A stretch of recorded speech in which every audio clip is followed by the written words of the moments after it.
My name's Clara, and I'm 29. I'm sitting in my tiny apartment, heart racing, staring at my phone. My Aunt Diane's voicemail echoes cold sharp, telling me not to come to Grandma's will reading. Grandma was my rock, her hugs my safe place. So why am I shut out? They call me ungrateful. Say I chose work over family. I clutch her locket, her lavender scent lingering, and wonder, did I fail her? Have you ever felt pushed out by those you love? Like this story. If you've been there, and subscribe for more. I'm in my kitchen, the fluorescent light buzzing above me, dishes stacked like my spiraling thoughts. My name's Clara, 29, and I'm gripping my phone thumb, hovering over Harper's number. After Aunt Diane's voicemail cut me out of Grandma's will reading, I need answers. Harper's my cousin, the one who gets me, or at least she used to. I dial, heart thumping. She picks up on the third ring, her voice soft but guarded, like she's tiptoeing around something fragile. Clara. I didn't expect you to call, she says, and I can hear her shifting, maybe pacing her living room. It's complicated. Complicated, how I ask, leaning against the counter, the cold edge pressing into my hip. Harper, they're saying I don't belong there. Diane told me not to come. What's going on? There's a pause too long and my stomach twists. Harper sighs, and when she speaks, her words hit like a slow, heavy wave. The family thinks you didn't care enough about Grandma. You know, with your work always missing stuff. They're hurt. I freeze my breath, catching. Hurt? I spent nights by Grandma's bedside reading her favorite novels. My voice hoarse as she smiled weakly. I'd drive straight from 12-hour shifts at the hospital, eyes burning just to hold her hand. Harper, you know that's not true, I say, my voice cracking. I was there for her. More than anyone. I know, she says quickly, but there's something off, like she's holding back. But Ethan's been loud about it. He says you chose your career over family. That you weren't at the reunion last year or Christmas. It's what they're all saying. Ethan. My brother's name lands like a punch. He's been cold since I called him out for blowing through his savings, begging me for a loan I couldn't give. Now he's turning the family against me. I sink into a chair, the wood creaking under me, and spot a photo tucked under a stack of bills. It's me and Grandma, flour on our cheeks, laughing as we rolled cookie dough. Her kitchen smelled like vanilla and warmth, and she'd said, Clara, you're my fighter. Don't let anyone dim that. I hold the photo, my thumb tracing her smile. Harper, I missed those events because I was working. Saving lives. Grandma understood. She was proud. My voice shakes, but I push on. Why is Ethan doing this? She hesitates again, and I can almost see her biting her lip like she did when we were kids sharing secrets. He's been talking to Diane and Mom. They think you were distant. Like you didn't value what Grandma gave us. Distant, I snap, standing now pacing the linoleum floor. The word stings sharp and unfair. I was there when she couldn't eat, when she forgot my name, but still knew my voice. How dare they, Clara? I'm just telling you what I heard, Harper says, her tone pleading. I tried to defend you, but Ethan's got everyone riled up. Diane's saying the will's already settled, that they've got it handled. Handled, my pulse races, and I stop pacing, gripping the counter. What does that mean? They're dividing Grandma's things without me. Harper goes quiet, and the silence is louder than any words. Finally she whispers, I shouldn't have said that. Just maybe let it go, Clara. For now, let it go. The idea burns. Grandma's estate. Her memories, her love. It's not theirs to claim. I think of her garden, the roses she tended, the stories she told me under the oak tree. I was her heart, she said. And now they're erasing me. Harper, I'm going, I say, my voice steady despite the ache in my chest. I'm showing up tomorrow. They can't stop me. Clara, wait. She starts. But I'm already hanging up, my hands trembling. The kitchen feels smaller, the walls closing in. I look at the photo again, Grandma's eyes bright with trust. I won't let them rewrite our story. But as I set the phone down, doubt creeps in, cold and heavy. What if they're right? What if I wasn't enough? I'm standing in my kitchen, the air thick with the smell of burnt toast I forgot in the toaster. My hands are still shaking from hanging up on Harper, her words echoing like a bad song stuck in my head. I'm Clara, 29, and the sting of my family's judgment is sinking deeper. They think I didn't care about Grandma, that I was too busy saving strangers to love her. I need to move to do something, so I grab my keys and head to the one place that always calms me, the park down the street. The night is cool, the streetlights casting long shadows as I walk, my sneakers scuffing the pavement. The park's quiet, just the rustle of leaves and a distant dog barking. I sit on a bench, the wood damp from earlier rain, and try to piece together what Harper meant by handled. Are they really carving up Grandma's life without me? Her house, her books, the quilt she stitched by hand, gone like I never mattered. I pull out my phone and scroll to a text from Lila, my coworker at the hospital. "Rough shift tonight," she wrote. "You okay? Haven't heard from you." Lila's been my anchor through long nights in the ER, always checking in. I start to type a reply, but my fingers hover, unsure how to explain this mess. How do I tell her my family's decided I'm not one of them? Instead, I open my photos, landing on a picture from last summer, me and Grandma on her porch sipping iced tea, her laughter bright as the sun. She'd told me stories of her youth, her voice soft but strong, and when I apologized for missing a family barbecue, she'd squeezed my hand. "You're out there healing people, Clara. That's more than enough." Her words had wrapped around me like a blanket, but now they feel distant, drowned out by Ethan's accusations. Ethan. My brother's face flashes in my mind, his smirk when I refused to bail him out of debt. He'd called me selfish, said I thought I was better than him. Is that why he's poisoning the family against me? I lean back the bench, creaking, and close my eyes, trying to remember the last time we were close. It was years ago, before he started gambling, before I had to draw a line. Now he's turning my sacrifices into a weapon. A jogger passes, her ponytail bouncing, and I'm pulled back to the present. I stand pacing the gravel path, my breath visible in the chilly air. Harper's voice replays, "Maybe let it go, but I can't." Grandma's estate isn't just money or things, it's her legacy. The stories she shared, the love she poured into every corner of her life. I think of her rose garden, the way she'd hum while pruning, teaching me the names of each bloom. They can't take that from me. My phone buzzes, snapping me out of my thoughts. It's a text from my mother, Patricia. My heart leaps, hoping for support, but the message is short. "Clara, please don't make this harder. We're just doing what's best." Best for who? I stare at the screen, my throat tightening. Mom's been distant since she married Greg, my stepfather, who's always had a knack for stirring trouble. Is she siding with Diane and Ethan because of him? I shove the phone in my pocket, anger bubbling, now hot and sharp.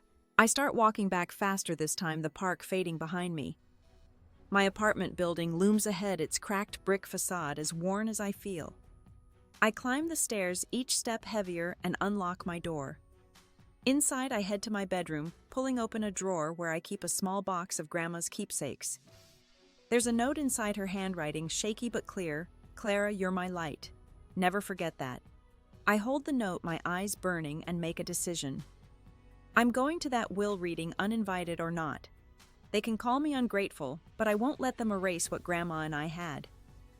As I set the note down, a wave of doubt hits, Will showing up make things worse, but I push it aside, my resolve hardening. Tomorrow, I'll face them, and whatever comes next, I'll do it for her.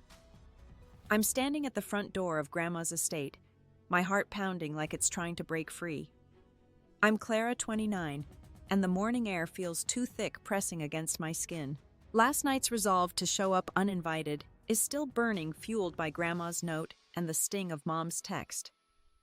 I smooth my jacket, take a breath, and push the door open. The familiar creak of the hinges greets me, but inside it's a different world, one where I'm not welcome. The dining room is packed with relatives, their voices a low hum that stops when I step in. Family photos line the walls, snapshots of holidays I missed, smiling faces that now feel like accusations. Aunt Diane's at the head of the table, her posture rigid, her eyes narrowing as they land on me. Ethan's beside her, leaning back with a smirk that makes my stomach churn. Mom's there too, but she's staring at her hands, her face a mask I can't read. Clara Diane says, her voice sharp enough to cut glass. "What are you doing here? I told you not to come." The room goes quiet, every head turning my way. I feel their stares heavy and cold, like I'm a stranger who wandered in off the street. "I have a right to be here," I say, my voice steadier than I feel. I step forward, my boots clicking on the polished floor. "This is about Grandma. I loved her same as you." Ethan snorts loud and deliberate. "Loved her? You barely showed up, Clara. Too busy playing hero at the hospital to bother with family." His words hit like a slap, and I clench my fists, nails digging into my palms. The air smells of polished wood and Diane's overpowering floral perfume choking me as I try to breathe. "That's not fair," I say, my throat tight. "I was with Grandma every chance I got." "You know that, Ethan. I read to her, I stayed with her." "Spare us," Diane interrupts, standing now, her chair scraping the floor. "We already divided everything. You weren't invited for a reason. You made your choices, Clara." Her tone is final, like she's slamming a door in my face. I glance at Mom, hoping for a flicker of support, but she's still avoiding my eyes, her fingers twisting a napkin. My gaze lands on Grandma's favorite teacup sitting on the table, its chipped rim a quiet reminder of our mornings together. We'd sit here, just the two of us, sipping tea, while she told me about her dreams, her life. I can almost hear her voice, soft and steady, calling me her heart. Now that memory feels like a knife twisting with every word they throw. "Choices," I say, my voice rising despite myself. "You mean working to pay my bills? Taking care of patients while you were all off doing what? Planning how to carve up her life?" The words spill out raw and jagged, and I see Ethan's smirk falter for a split second. But Diane's unfazed, her lips curling into something close to a sneer. "You think you're so noble," she says, stepping closer, her heels clicking. "But Grandma deserved better than a granddaughter who couldn't be bothered to show up for her own family. The reunion Christmas, her last birthday, you were nowhere." I flinch, the guilt she's aiming for finding its mark. I miss those moments, it's true, but not because I didn't care. My shifts at the hospital were brutal, 12 hours of running on adrenaline, saving lives, while my own slipped away. Grandma understood, always said my work was a gift. But standing here with Diane's words and Ethan's smugness boxing me in, I feel small, exposed. "That's enough." "Diane," a voice cuts in, low and oily. It's Greg, my stepfather, sitting at the table's edge, his suit too tight for his frame. He's been quiet until now, but his eyes gleam with something calculating. "Let's not make a scene. Clara, maybe it's best if you go." His tone is smooth, but it's a command, not a suggestion, and it lights a spark of anger deep in my chest. "Go," I say, turning to him, my voice shaking but loud. "This is my family too. You don't get to decide where I belong." Greg raises an eyebrow like I'm a child throwing a tantrum, and I feel the room tilt, the weight of their judgment pressing harder. Mom finally looks up, her eyes meeting mine for a fleeting moment, and I see something, regret maybe, but she says nothing, and that silence cuts deeper than anything else. I open my mouth to argue, to make them see, but the door behind me opens and a new figure steps in, briefcase in hand. It's Mr. Reynolds, the lawyer, his face calm but unreadable, and the room's tension shifts sharp and electric as every eye turns to him. Mr. Reynolds sets his briefcase on the table, the click of the clasp slicing through the silence. I'm Clara, 29, standing rigid, my hands clenched at my sides as Mr. Reynolds holds Grandma's will.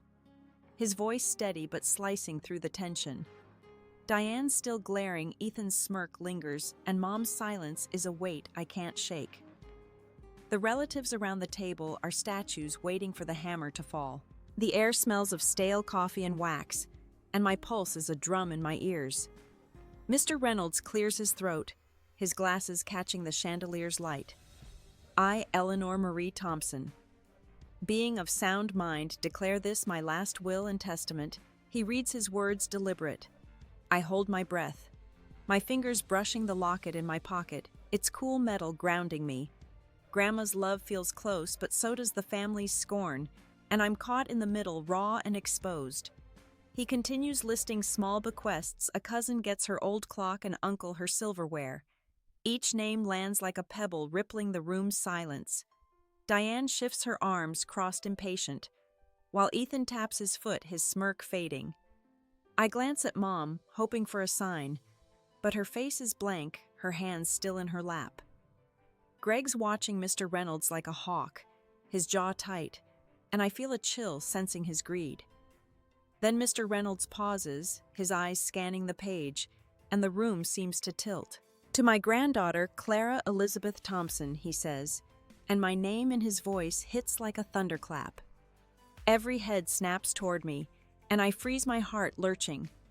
I leave my entire estate, including my homeland and all remaining assets, to be managed according to my wishes, as outlined in my accompanying letter. The silence is deafening, a void that swallows every sound. My knees wobble and I grip the edge of a chair, the wood smooth under my trembling fingers. Grandma left everything to me. The house, the garden, her life's work. It's all mine. Joy surges, but it's tangled with shock, and I can't breathe, can't process the weight of her trust. Diane gasps, a sharp, ugly sound, and her face twists. "That's impossible," she snaps, her voice cracking the silence. "She wasn't even here. Clara didn't deserve this." Her words are venom, and I flinch, feeling them burrow into old wounds. Ethan's on his feet now, his chair clattering back, his face red with fury. "She manipulated Grandma," he shouts, pointing at me, his finger like a blade. "Clara was never around, and now she gets everything. This is a joke." His voice shakes, and I see the cousins whispering, their eyes darting between us. The room feels like it's spinning, their anger a tidal wave crashing over me. I want to speak, to defend myself, but my throat's locked, my mind reeling. Grandma's choice feels like a lifeline, but it's also a spotlight exposing me to their rage. I think of her smile, her voice calling me her heart, and I clutch the locket tighter, its edges digging into my palm. Did she know this would happen? Did she see how they'd tear me apart? Greg stands, his voice smooth but laced with menace. "There's been a mistake," he says, stepping toward Mr. Reynolds. "Eleanor was frail, easily swayed. Clara must have pressured her." His accusation lands like a stone, and I feel the family's doubt tighten around me, a noose of suspicion. "That's not true." I manage, my voice hoarse, barely audible. I look at Mom, desperate for her to say something, anything. Her eyes meet mine, and for a moment I think she'll stand up and be my mother. But she speaks, her voice small, and it's not what I expect. "Clara, maybe you don't deserve this," she says, and the words shatter me, a betrayal deeper than any other. My chest heaves, tears pricking my eyes, but I blink them back, refusing to break here. The family's voices rise, a chaotic chorus of accusations, and I feel like I'm drowning, their hatred pulling me under. Mr. Reynolds raises a hand, his face still calm, and says, "There's more." A letter from Eleanor explaining her decision. His words hang in the air, a lifeline or a noose, and I'm not sure which. Mr. Reynolds pulls a sealed envelope from the folder, its edges yellowed, and the room's chaos pauses, every eye locked on that thin piece of paper. I'm Clara, 29. My heart a frantic beat, my body rooted to the floor. Diane's fury radiates. Ethan's fists are clenched, and Mom's words, "Maybe you don't deserve this," echo, shredding me. The air's thick with dust and bitterness, and I'm barely holding on, caught between Grandma's trust and my family's betrayal. "Eleanor requested I read this aloud," Mr. Reynolds says, breaking the seal with a soft tear. His voice is steady, but I feel the weight of what's coming, like a storm about to break. He unfolds the letter, and I brace myself, my fingers numb, the room's heat pressing against my skin. "My dearest family," he begins, and Grandma's words through him feel like her voice reaching across time. "I've lived a long life filled with love and lessons," he reads. "But my heart rests with Clara, my granddaughter, who saw me when others didn't. She listened, she cared not with grand gestures, but with quiet, steady love. To her I entrust my home, my land, my dreams, because she carries my spirit." The words hit me like a wave, warm and crushing. I see Grandma's face, her eyes crinkling as we talked, her hand patting mine. She saw me. but the room erupts before I can hold on to that light. Diane slams her hand on the table, the sound a gunshot. "This is outrageous," she yells, her face flushed. "Clara poisoned her mind. She's no saint, just a schemer." Ethan steps toward me, his voice a growl. "You think you're so pure, Clara? You fed her lies, didn't you? Got her to write this while she was weak?" His accusation burns and I shake my head, words failing me. The cousins murmur louder, their voices a swarm of doubt, and I feel their judgment wrap around me tight and suffocating. I look to Harper, desperate for an anchor, but she's staring at the floor, her shoulders hunched. Rachel, Ethan's wife, stands, her voice trembling. "Let's calm down," she says, but Ethan cuts her off, shouting, "No, she doesn't get to steal everything." His rage is a living thing, and I'm its target, my chest aching with each word. Greg moves closer to Mr. Reynolds, his smile thin and predatory. "That letter's no proof," he says loud enough for all to hear. Clara was barely around. Eleanor was confused, manipulated. "We'll contest this." His confidence is a blade, and I feel it twist my family's greed laid bare. I want to scream that Grandma was sharp, that she knew her heart, but my voice is gone, drowned in their onslaught. Mom stands, her hands shaking, and I hold my breath, hoping she'll finally see me. But her voice is cold, distant. "Clara, you should have been here more," she says, her eyes avoiding mine. "You let her down, and now you're taking what's ours." Her words are a final blow, cracking something deep inside me. My mother, the one who should know my heart, has chosen their side. The room spins, voices overlapping, Diane's demands, Ethan's insults, Greg's scheming. I'm surrounded, their anger a fire consuming me. Grandma's letter, her love, should be my shield, but it's a weight exposing me to their hate. My eyes burn, my breath shallow, and I feel like I'm falling, the ground gone beneath me. I'm alone, stripped bare, and all I can do is stand here shattered as their words keep coming, relentless, with no end in sight. I'm in the study off Grandma's dining room, the door closed, muffling the family's shouts. I'm Clara, 29. My hands trembling as I clutch Grandma's letter, its ink smudged from her shaky hand. The weight of their accusations, Diane's venom, Ethan's rage, Mom's betrayal sits heavy in my chest, but her words read aloud by Mr. Reynolds burn brighter. She entrusted me with her dreams, and I'm done letting them tear that apart. The room smells of old books and cedar, and I feel her presence urging me forward. I sit at the desk, the leather chair creaking, and spread the letter flat. "Clara, you carry my spirit," she wrote. "Protect my home, my garden, my heart." Her words are a call not just to inherit, but to build something lasting. I trace the lines, my breath steadying, and realize this isn't about their greed, it's about her love, her vision. I can't let them destroy it. My phone buzzes, a text from Lila, my coworker. "You okay? Need me to swing by?" Her concern grounds me, a reminder of the life I fought for. I type back, "I'm fighting for something big. I'll explain soon." Sending it feels like a small act of defiance, a step toward reclaiming my voice. Lila's been with me through endless shifts, her laughter pulling me through dark nights. She'd tell me to stand tall, and I will. I stand pacing the study, my boots soft on the rug. The shelves are lined with Grandma's books, their spines worn from her hands. I spot a small journal tucked between novels, its cover faded blue. Curious. I pull it out, the pages, crisp as I open it. It's her handwriting, dated years ago. I dream of a garden where the community gathers, where my roses bloom for everyone. My heart catches. She wanted her land to be alive, not a prize to be split. The journal's pages smell of ink and time, and I sit again reading her words. She sketched plans for flower beds, benches, even a small fountain. This was her legacy, not just a house or money, but a place for people to connect. I think of the kids in town, the families who'd walk by her gate smiling at her roses. She saw them just like she saw me, and I feel a spark, a purpose taking root. I grab a notepad from the desk, my hand moving before I can overthink. I jot down ideas. Preserve the estate, start the garden, invite the community. It's daunting, but it's hers, and it's mine to protect. My mind flashes to Diane's threat of a lawsuit, Ethan's public smears, but I push them aside. They can fight me, but I'm fighting for her. There's a knock, sharp and sudden, and I stiffen. The door opens and Diane steps in, her face a mask of controlled fury. "Clara," she says, her voice low, "this isn't over. You can't just take everything. We'll see you in court." Her words are meant to intimidate, but I meet her gaze, my resolve hardening. "This isn't about taking," I say, standing the journal in my hand. "It's about Grandma's heart. You wouldn't understand."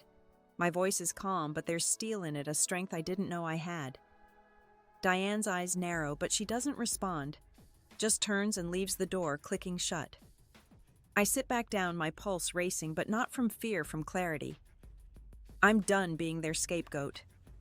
Grandma chose me, and I'll honor that no matter what they throw my way. I open the journal again, her sketches fueling me, and I know this is just the beginning. I'm ready to fight, not just for her estate, but for what she believed in. I'm still in Grandma's study. The journal open to her garden sketches, my notepad filled with plans. I'm Clara, 29, and Diane's threat lingers, but it's like static now, drowned out by the fire in my chest. Grandma's vision, her dream of a community bound by roses, is mine to protect, and I'm not backing down. The room's quiet, the hum of voices from the dining room fading, and I feel a shift, like I'm stepping into myself for the first time. I set the journal down and pull out my phone, searching for a lawyer who can stand up to Diane's legal threats. My fingers pause on a name, Tessa Monroe, a local attorney known for taking on tough cases. Her website mentions pro bono work for community projects, and something clicks. I send an email, my words deliberate. I'm fighting to honor my grandmother's will and build a community garden. Can you help? Hitting send feels like planting a seed, small but vital. The study's window overlooks Grandma's backyard, where her rose bushes stand, their petals catching the late morning light. I walk over the floorboards creaking and press my hand to the glass, imagining her out there pruning with care. She'd hum old folk songs, her hands steady, and tell me stories of neighbors who'd stop by, drawn to her warmth. That's what she wanted, a place for connection, not conflict. I'm not just fighting for her estate. I'm fighting for her soul. My phone pings, and it's Lila again, her text a burst of energy. "Whatever you're fighting for, I'm in. Coffee tomorrow." I smile, the first real one today, and reply, "You're on. I'll need your strength." Lila's seen me at my lowest, wiping sweat after a chaotic shift, and her faith in me is a tether. I pocket the phone and turn back to the desk, my mind racing with next steps. I grab a pen and start listing names, local gardeners, community leaders, anyone who might share Grandma's dream. There's Margaret the historian, who wrote about our town's heritage. I jot her down, remembering her passion for preserving old homes. If I can get her on board, she could rally support, maybe even sway public opinion against Ethan's smears. The thought of his lies, calling me a thief, to anyone who'll listen stings, but I channel it into my pen, each name a brick in the wall I'm building. A memory surfaces, sharp and vivid, Grandma at the town fair. Her booth overflowing with roses, kids crowding around as she handed out cuttings. "Share beauty," she'd said, her eyes bright. I was 16, helping her, my hands pricked by thorns, but proud. That's the legacy they're trying to erase, and I won't let them. I write faster ideas, spilling out a petition to protect the land, a community event to unveil the garden plan. It's ambitious, but it's hers. There's another knock, softer this time, and I tense, expecting Diane again. But it's Harper, slipping in, her face drawn. "Clara," she says, her voice barely above a whisper, "I'm sorry about out there." I didn't know what to say. Her guilt is palpable, and I see the cousin I used to share secrets with, not the one who stood silent. "It's okay," I say, and mean it, surprising myself. "But I need you to understand, this isn't about money. It's about what Grandma wanted." I gesture to the journal, its pages open to her sketches. Harper steps closer, her eyes scanning the drawings, and I see a flicker of awe, maybe regret. "She wanted this," Harper asks, her fingers hovering over the page. "For everyone," I say, my voice steady. "And I'm going to make it happen." Harper nods, slow and thoughtful, and I feel a spark of hope not for the family, but for her. Maybe she's not lost to me. I close the journal, its weight comforting, and slip it into my bag. Tessa's response will come, Margaret's support might follow, and Lila's got my back. The fight's just starting, but I'm not the Clara who walked into that dining room small and shaken. I step to the door, my hand on the knob, and pause, looking back at the study. The light through the window bathes the room in gold, and I feel Grandma's strength in me, quiet but unyielding. I open the door, ready for whatever comes next. I'm in a corner booth at the town's only cafe, the clink of mugs and hum of chatter wrapping around me like a shield. I'm Clara, 29, sitting across from Tessa, my new lawyer, her sharp eyes scanning a stack of papers. It's been a week since I left Grandma's study, her journal fueling my resolve to protect her dream. I've hired Tessa, reached out to Margaret, and started planning the community garden. But now the consequences of those choices are hitting, and I'm bracing for the fallout. Tessa sips her coffee, the steam curling upward, and slides a document my way. The family's filed a lawsuit, she says, her voice calm but direct. Diane and Ethan claim Grandma was coerced, that you influenced her will. But the evidence, her letter, medical records shows she was clear-minded. We're solid, Clara. Her confidence is a lifeline, but my stomach twists. A lawsuit. They're really doing this. I nod my fingers, tracing the rim of my cup, the ceramic warm against my skin. The cafe smells of fresh bread and cinnamon, a stark contrast to the storm brewing inside me. I knew Diane wouldn't back down, but Ethan's name on that lawsuit stings fresh. My brother, once my partner in backyard adventures, now sees me as the enemy. I push the thought down, focusing on Tessa's words. We've got a strong case, she continues, flipping a page. And your garden project, it's a smart move. Shows you're honoring her vision, not chasing profit. I've drafted a public statement if you're ready. Her pen taps the table, a steady rhythm, and I feel a flicker of pride. The garden's already taking shape. I've hired a local landscaper, and Margaret's digging into the estate's history to bolster our claim. But pride mixes with dread. Last night I saw Ethan's post online, a public jab. Some people think they can steal a legacy. Not on my watch. It had dozens of likes, mostly distant relatives, and each one felt like a pinprick. I lean back, the booth's vinyl squeaking, and ask, what about the rumors Ethan's out there turning people against me? Tessa's eyes soften, but her voice stays firm. Let him talk. The truth's on your side, and actions speak louder. Your garden event next week. That's your answer. She's right, but the weight of his words lingers like a bruise I can't ignore. I think of the townsfolk, people who knew Grandma, who might believe his lies. Will they see me as a thief too? The cafe door jingles and I glance up, half expecting Diane's glare. It's just a delivery guy, but my nerves are raw. I take a sip of coffee, the bitterness grounding me, and pull out a flyer I designed for the garden event. It's simple, bright roses, bold text. Join us to honor Eleanor Thompson's dream. Handing it to Tessa, I say, this is what I'm fighting for. Not just the land, but her heart. She smiles, tucking the flyer into her bag. You're doing good, Clara. Keep moving forward. Her words are a spark, but as she gathers her papers, I feel the lawsuit's shadow looming. Back home, my apartment's quiet, the late afternoon light slanting through the blinds. I sit at my table, spreading out notes for the event, when my phone buzzes. It's Mom, her name on the screen, a jolt. I hesitate, my thumb hovering, then answer. Clara. She says, her voice thin. Why are you doing this? The lawsuit, the garden, it's tearing us apart. Her words are a knife, not sharp, but heavy, pressing into old wounds. I want to tell her about Grandma's journal, the roses, the community, but her tone stops me. She's not asking to understand. She's asking me to stop. Mom. I say, my voice low, I'm doing this for Grandma. You should know that. There's a pause, long and heavy, and I hear her breath catch like she's holding back tears. But she doesn't respond, just hangs up, and the silence is louder than any argument. I set the phone down, my hands cold, and stare at the flyer, its colors blurring. The fight's growing, and so is the cost, and I'm standing in the middle, holding tight to a dream that's starting to feel like a weight. I'm back in my apartment, the flyer for Grandma's garden event still on the table, its edges curling in the dim light. I'm Clara, 29, and Mom's call left a hollow ache, her silence louder than any fight.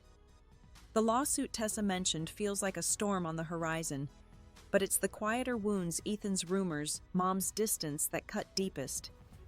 I'm pushing forward, but each step stirs ripples I didn't expect, and I'm learning how heavy a dream can be. I stand crossing to the window where the street below is quiet, just a lone car passing. The glass is cool against my forehead, and I think of the garden, the soil I turned yesterday with a hired crew. A kid from the neighborhood, maybe 10, ran up with a daisy, her braids bouncing. "For your grandma's flowers," she said, her smile wide. I tucked the daisy in my pocket, its petals soft, and felt Grandma's warmth in that moment. But now alone, that memory feels fragile, overshadowed by the fight. My phone lights up a message from Harper. "Saw Ethan's post," she writes. "I'm helping with the garden setup tomorrow. You're not alone." Her words are a small comfort, but they don't erase the sting of Ethan's lies spreading through town. I imagine neighbors whispering their trust in me, fraying. I reply, "Thanks, Harper. Means a lot."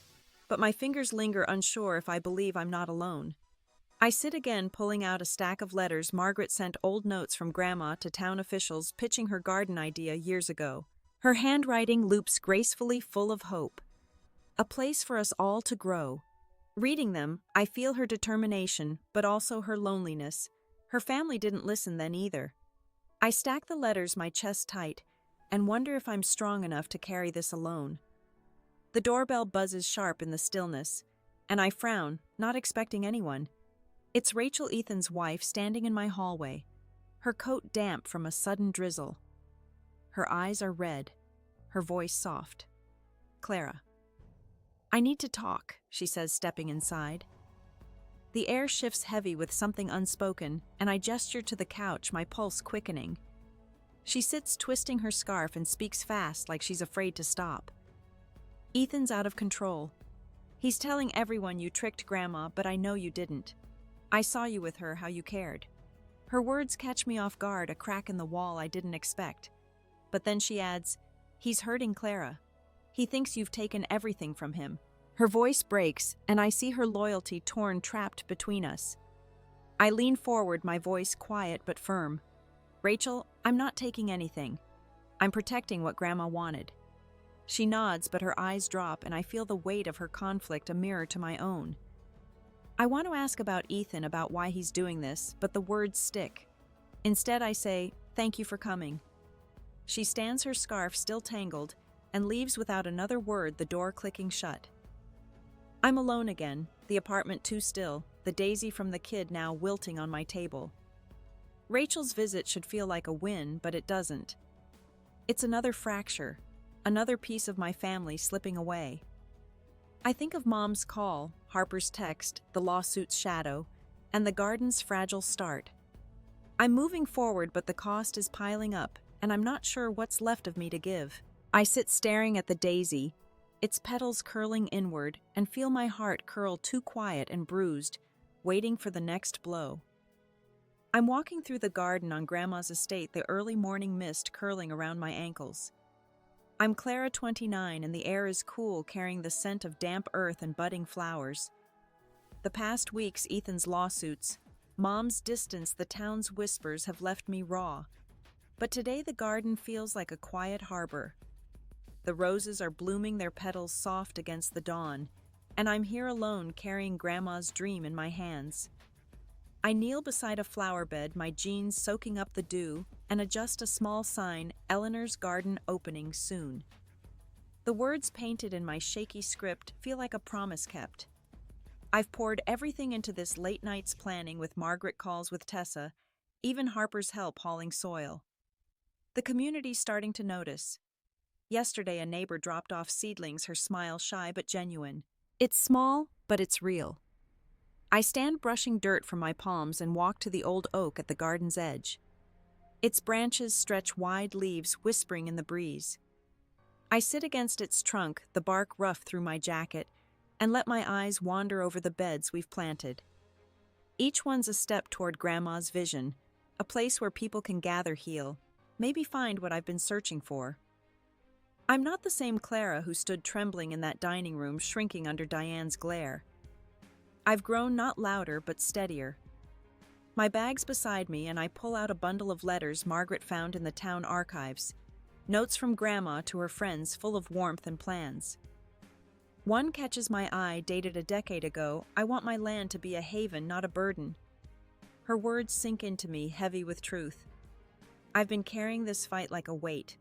But maybe it's not about winning, it's about creating something that lasts.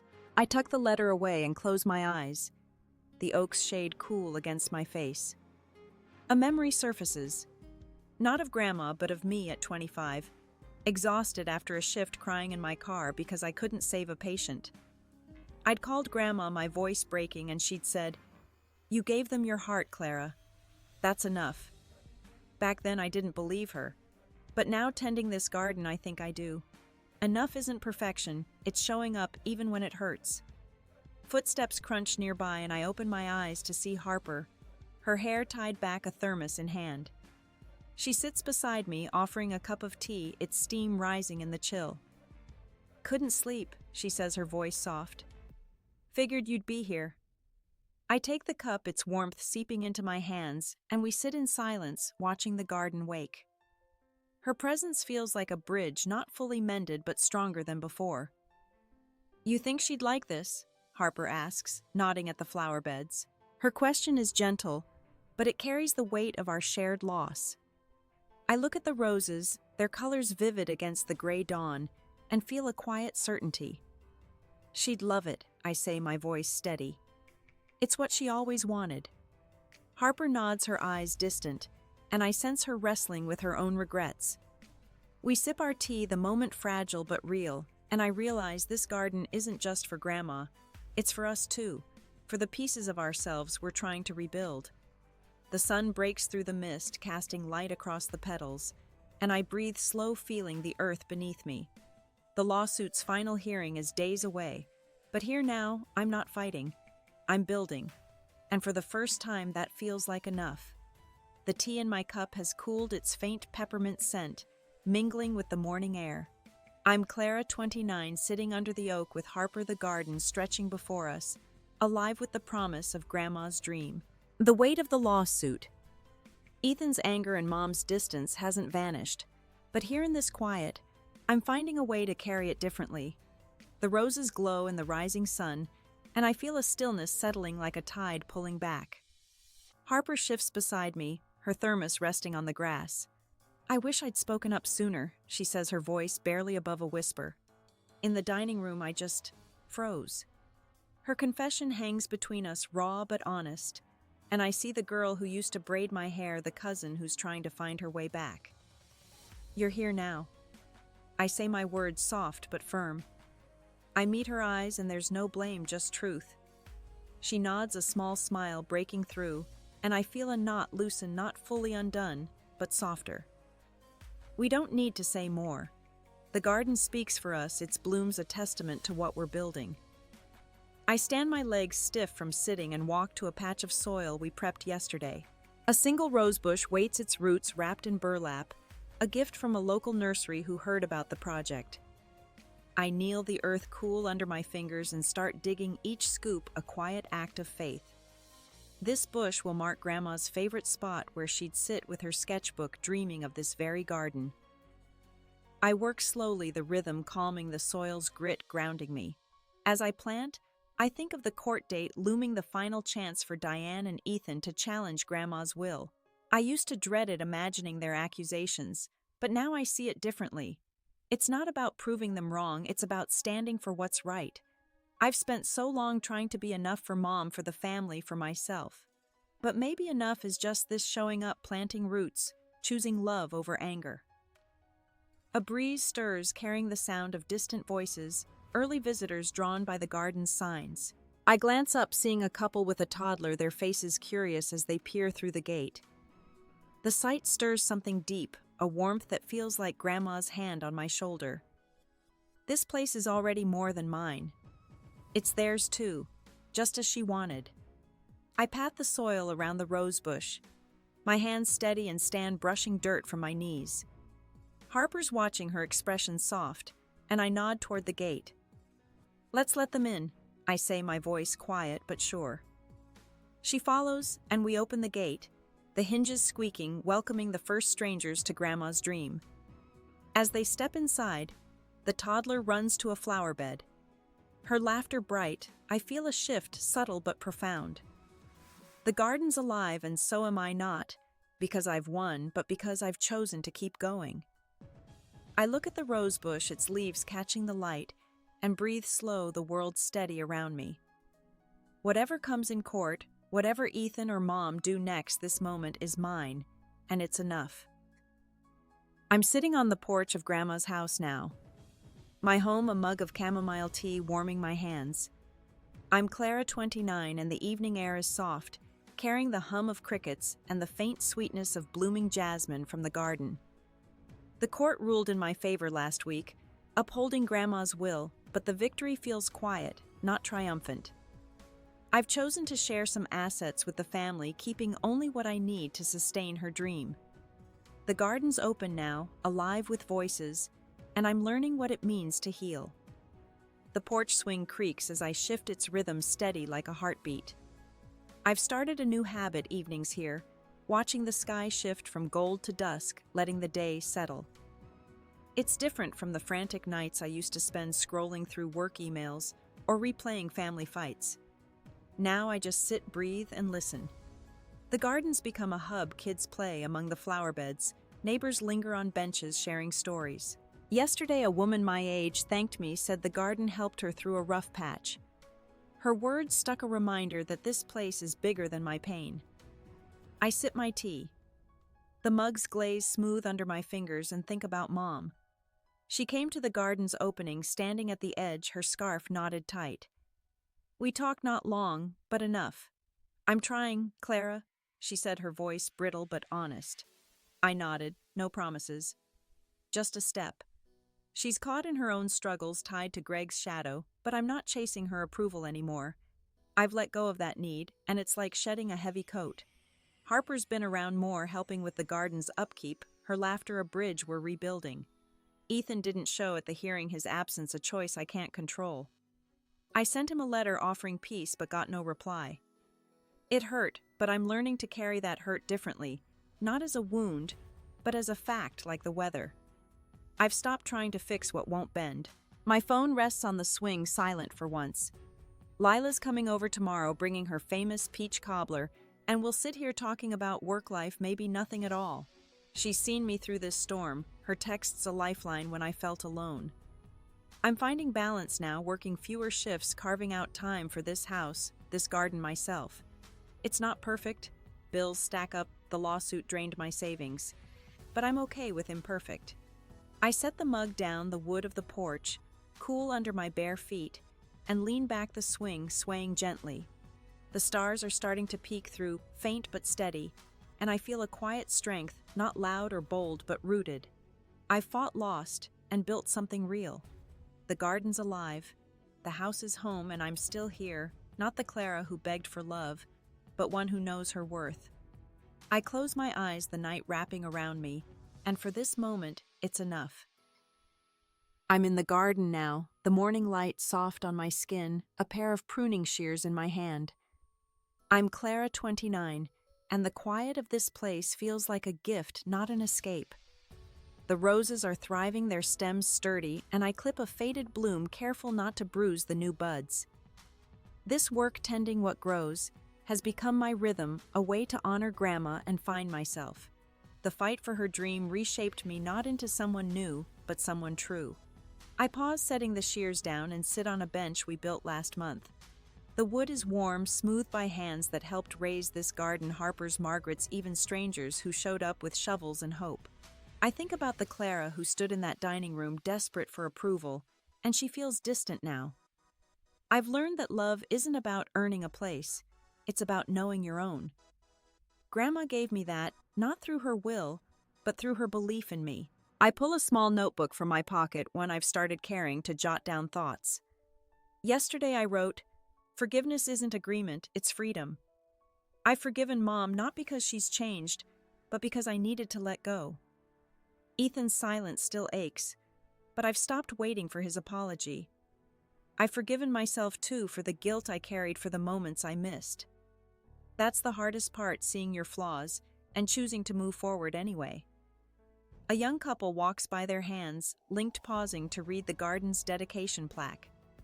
They smile, unaware of the battles fought to make this place theirs, and I'm okay with that. The garden's not about my story. It's about theirs, about anyone who finds peace here. I've learned that worth isn't in what you keep, but in what you give time, heart, a space for others to breathe. That's what Grandma taught me, and it's what I'm living now. I stand, slipping the notebook back into my pocket, and pick up the shears again.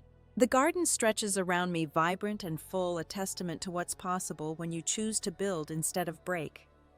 I clip another bloom, the snip crisp in the morning air, and feel a quiet joy, not loud but deep.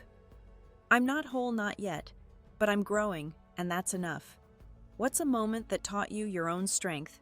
Share it below. I'd love to hear your story. If this journey resonated, please like and subscribe to join me for more. Share this with someone who needs a reminder of their worth. Thank you for listening, for being here. Take a deep breath today, and know you're enough.